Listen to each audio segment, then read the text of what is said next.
سلامونه ملګرو، بیا هم ښه راغلاست. په دې ویډیو کې د پروژې د مدیریت د څلورمې مطالعاتي ساحې په دریم فعالیت باندې سره خبرې کوو، کوم چې د بودیجې تعیین دی. ملګرو، په دې برخه کې ځینې اسناد دي چې د انپوټ په توګه د دې فعالیت لپاره خدمت ترسره کوي. دغه اسناد د پروژې د مدیریت پلان دی، د پروژې نور اسناد دي، د پروژې تجارتي اسناد دي چې د پروژې په اساس کې یا په شروع کې رامنځته کیږي، قراردادونه او همدارنګه د پروژې پروسوي سرمایې او محیطي عوامل دي. او د دغې فعالیت د ترسره کولو لپاره ځینې وسایل او تخنیکونه په کار اچول کیږي چې هغه عبارت د اهل خبره و نظر دی، د مصارفو تخمین دی، دې ته کاست اګریګیشن وایي. په دې معنا ده چې کم جزئی مصارف چې راټولیږي دا ټول سره جمع کیږي ترڅو د پروژې عمومي مصرف تعیین شي، عمومي قیمت چې د پروژې د تطبیق لپاره به څومره مالی لګښت ته اړتیا وي. او همدارنګه د معلوماتو تحلیل په دې برخه کې ترسره کیږي. او پاتې دې نه وي چې په دې برخه کې همدارنګه تاریخي معلومات مطالعه کیږي، کوم چې په ادارې کې شتون لري.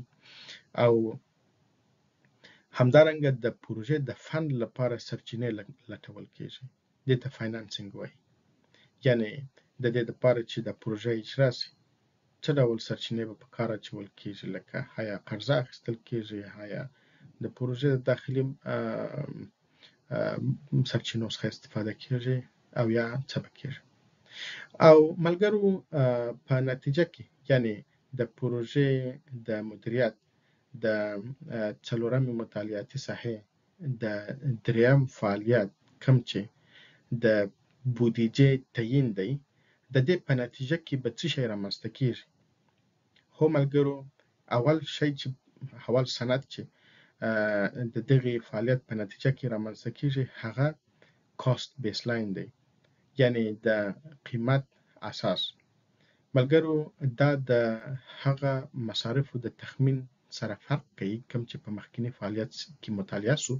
دغه کاست بیسلاین یا د مصرف یا د قیمت اساس په پروژې کې یو مهم سند دی کوم چې په پلانګذاري کې ډیره استفاده کیږي. او همدارنګه بیا د پروژې د نظارت او ارزونې په موخه او همدارنګه د پروژې د تړلو په وخت کې ورڅخه ډیره استفاده کیږي.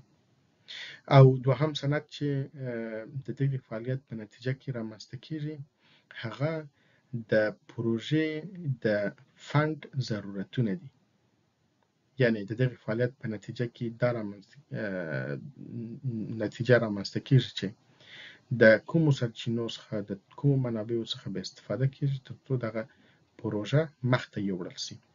او ضمناً د دغې فعالیت په نتیجه کې د پروژې ځینې اسناد تکمیل کیږي او معلومات یې نوي کیږي، ځکه چې د دغې فعالیت په نتیجه کې هم د نورو فعالیتونو په شان ځینې معلومات تولیدیږي او د پروژې تاریکې برخې لا روښانه کیږي.